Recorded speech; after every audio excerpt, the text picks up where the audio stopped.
La réponse, on la connaît depuis cette nuit. Les Ukrainiens aussi. Réponse de Vladimir Poutine aux attaques sur le sol russe des Ukrainiens avec les missiles américains. Moscou avait promis une nouvelle frappe massive sur le pays ce matin. Ce sont de nouveau des infrastructures énergétiques et industrielles du pays qui ont été visées. Cette fois, Moscou a utilisé massivement des bombardiers lourds, des bombes planantes, des missiles et des drones. La plupart des cibles ont été touchées, affirme le Kremlin. Et du côté des autorités ukrainiennes, on confirme que d'importants dégâts ont été commis. Chose rare en déplacement au Kazakhstan.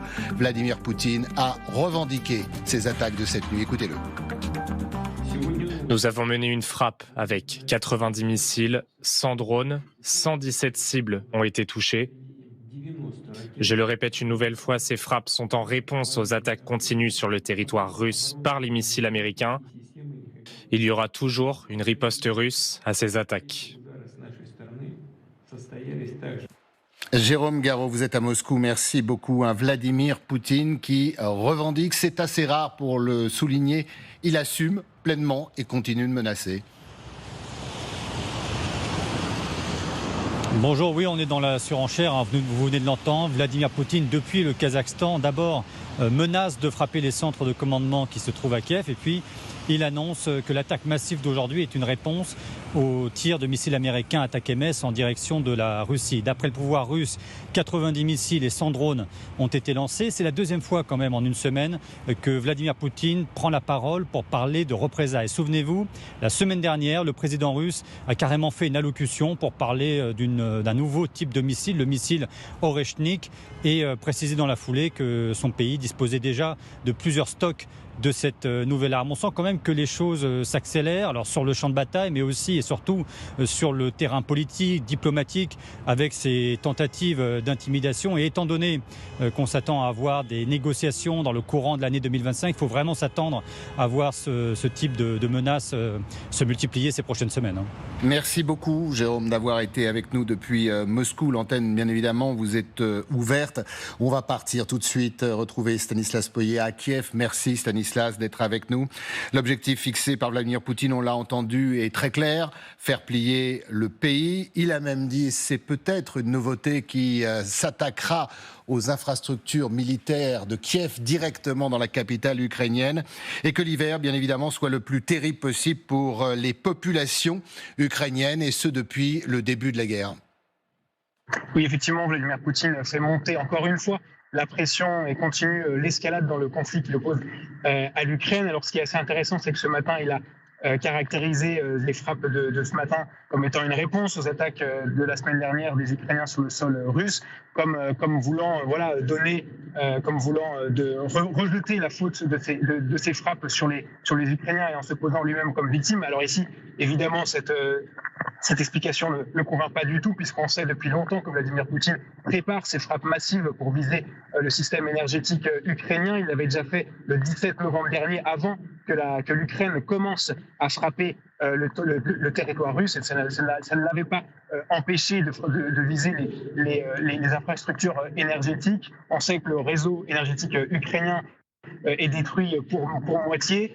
Ça crée énormément d'inquiétude au sein de la population. La température ici baisse, elle descend en dessous de zéro à l'heure où je vous parle, et on craint un hiver qui est compliqué. On sait que pour l'heure, l'Ukraine est en déficit énergétique. Il manque au moins 6 gigawatts de production à l'Ukraine pour faire face à ces pics de production cet hiver. 6 gigawatts, c'est la consommation du Danemark lors d'un pic hivernal. Merci beaucoup, Stanislas, d'avoir été avec nous. Comme pour Jérôme, l'antenne vous est ouverte, vous intervenez quand vous voulez. Réaction peut-être attendue pour le moment de Volodymyr Zelensky. Jean-Antoine Duprat, clairement, on le dit, on est dans une escalade pour des raisons politiques et diplomatiques sur le terrain, également avec ces frappes. Et ceux qui en font les frais aujourd'hui, ce sont les Ukrainiens, clairement. Oui, on est dans une escalade, mais c'est comme l'a dit votre correspondant, c'est pas nouveau non plus. Tous les ans, depuis le début de cette guerre, il y a des infrastructures ukrainiennes qui sont visées. Oui, mais là, Stanislas le disait, 50% des infrastructures énergétiques et de production du pays. Il faut bien voir une chose, c'est que sont hors service. L'accumulation des attaques sur des infrastructures énergétiques, il y a des réparations qui sont entre-temps, mais on n'arrive jamais à remettre le potentiel tel qu'il était au départ, si vous voulez. Donc c'est une aggravation de la crise qui existe déjà, malheureusement. Donc il y a tous ces éléments-là. Il y a effectivement ces attaques qui sont programmées. Bon. Il y a après la rhétorique qui consiste à dire on fait ça parce que on a été attaqué, parce que c'est l'Occident qui a fourni des armes à longue portée aux Ukrainiens et que finalement c'est la faute des Ukrainiens et c'est la faute de l'Occident. Donc on est toujours dans cette espèce de dialectique, mais il ne faut pas perdre de vue non plus qu'on a cette échéance du mois de janvier, avec l'arrivée de Trump à la Maison-Blanche, et qu'effectivement, ce qu'on a dit souvent, c'est qu'il y a une mise en accélération des offensives à tous les niveaux de la part des Russes. D'autre part, ce qui est important de voir, c'est qu'ils ont manifestement des réserves en matière de missiles, de drones, etc. C'est vrai qu'ils ont des fournitures de l'Iran, ils ont des fournitures des Coréens, notamment sur les obus. Donc il y a eu des frappes qui ont été faites avec des obus coréens. Maintenant, on voit des missiles, des drones qui arrivent en nombre. Ça veut dire que la Russie aussi est en économie de guerre et produit le renouvellement nécessaire pour ça. Alors combien de temps ça va durer, ça on ne sait pas, parce que effectivement au bout d'un moment ça va peut-être finir par s'épuiser, mais enfin pour le moment les moyens sont là. Alors restez bien avec nous, hein. Tout à l'heure on se penchera d'ailleurs sur cette économie russe qui s'effondre totalement, sauf l'économie de guerre. Général, je voudrais revenir quand même avec vous sur une utilisation massive de ces engins. On est en train de vérifier des images sur l'utilisation de bombes planantes, notamment des Fab 3000. On les pensait totalement rayés de l'arsenal russe, bien visiblement peut-être pas. Et puis ces bombardiers qui volent maintenant ostensiblement, ça veut dire quoi? Ça veut dire que la défense ukrainienne est percée, ne suffit pas, les Russes sont maîtres du ciel aujourd'hui? Avec des stocks de munitions importants, ils ont fait des provisions. Ils ont certainement une meilleure maîtrise du ciel. Les moyens, visiblement, et c'est logique, de défense anti-aérienne s'affaiblissent. Hein. C'est un vrai sujet. M. Zelensky en a parlé cette nuit encore, en implorant les alliés de lui livrer des moyens. On pourra reparler ensuite de l'attitude des États-Unis, mais il faut savoir, par exemple, que l'équipe Biden a encore 6 milliards et quelques sous les pieds. Il ne va pas dépenser tout ça, hein, qui était affecté à l'Ukraine. Ça prouve que depuis le début, hein, il y a un freinage quelque part de ce que les Américains fournissent. Je dis ça parce que c'est eux qui peuvent fournir les moyens de défense aérienne. Les Européens vous l'avez dit, sont à l'os. On peut plus, on n'a pas. Il faut 1 an, 2 ans pour restaurer tous ces moyens-là. Et en plus, nous ne sommes pas en économie de guerre. Donc, oui, ça s'affaiblit. C'est logique, c'est normal. Et Poutine avait prévenu. On en discutait tous les trois. Pendant quelque temps, les Russes n'ont pas utilisé ni de bombes, ni de missiles, ni de drones. Et il attendait l'hiver. Il se lâche. C'était sa stratégie anti-énergétique. Sans énergie, on ne fait plus rien. Et il a vu que les Ukrainiens étaient capables de restaurer même des capacités militaires, de construire des milliers de drones. Et s'ils n'ont plus d'énergie, évidemment, non seulement ça terrorise la population, ça rend la vie extrêmement difficile, ça touche les forces armées aussi, bien sûr, sur un certain nombre de moyens. Donc, voilà, il a appris de cette guerre que la bonne stratégie, c'était de se focaliser sur un objectif unique, et il est en train de le faire avec ses frappes massives. Magali, il y a quelque chose d'assez terrible, c'est que, et Jérôme Garraud nous le disait depuis Moscou, Poutine compte sur Donald Trump. L'élection de Donald Trump a été un accélérateur. Alors on l'a vu côté ukrainien avec le tir grâce à des missiles fournis par l'Occident, et notamment des Américains sur des positions russes militaires, mais également Poutine qui dit « il faut que j'accélère sur le terrain et également dans ses frappes massives sur le pays ». Mais dans tous les conflits, c'est au moment où les négociations sont sur le point d'aller vers un cessez-le-feu, ou en tous les cas un moment de négociation, c'est à ce moment-là que dans tous les conflits que les choses s'accélèrent sur le terrain, parce que chacun veut arriver en position de force à la table des négociations, et c'est exactement ce qu'est en train de faire Vladimir Poutine en ce moment. Andriy Yermak, qui est le chef du cabinet présidentiel de Zelensky, dit à l'instant, il stockait en fait des missiles, en effet, pour attaquer les civils pendant l'hiver. Et il y a un de ses adjoints qui explique que les Russes ont maintenant des ressources pour des attaques comme celle-ci jusqu'à la fin de l'hiver. C'est-à-dire que cette stratégie que l'on voit, ces essaims de drones qui partent la nuit, qui saturent les défenses antiaériennes et qui ensuite permettent aux missiles russes d'attaquer et de cibler très précisément les infrastructures énergétiques, ce genre de scénario-là, on va les voir pendant tout l'hiver, si l'on en croit en tous les cas les Ukrainiens, qui vont évidemment appeler à à l'envoi de davantage de défense anti-aérienne côté américain. Mais c'est vrai que là, on est dans un moment où quand même les Ukrainiens se retrouvent extrêmement seuls face à un Vladimir Poutine qui veut accélérer et tenter de pousser son avantage pour faire plier aussi la détermination ukrainienne. Jean-Antoine Duprat, on va réécouter dans quelque temps cette déclaration ce matin de Vladimir Poutine qui assume ses phrases, qui les théorise presque, mais il dit quelque chose, notamment qu'il va frapper les infrastructures militaires sur Kiev, sur la capitale. Est-ce que là aussi on monte d'un cran? On ne va pas dire que la capitale ukrainienne est pour le moment épargnée, mais relativement épargnée. Les lieux de pouvoir sont épargnés, les lieux de défense sont épargnés. Ce serait une nouvelle escalade de la part des Russes ? Je ne suis pas sûr qu'on puisse parler de nouvelle escalade.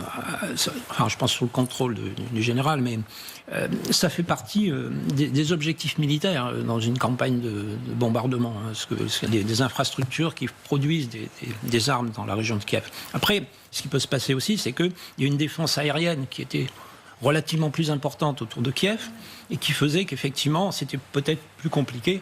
En tout cas, ils avaient d'autres priorités peut-être que d'attaquer Kiev à l'époque.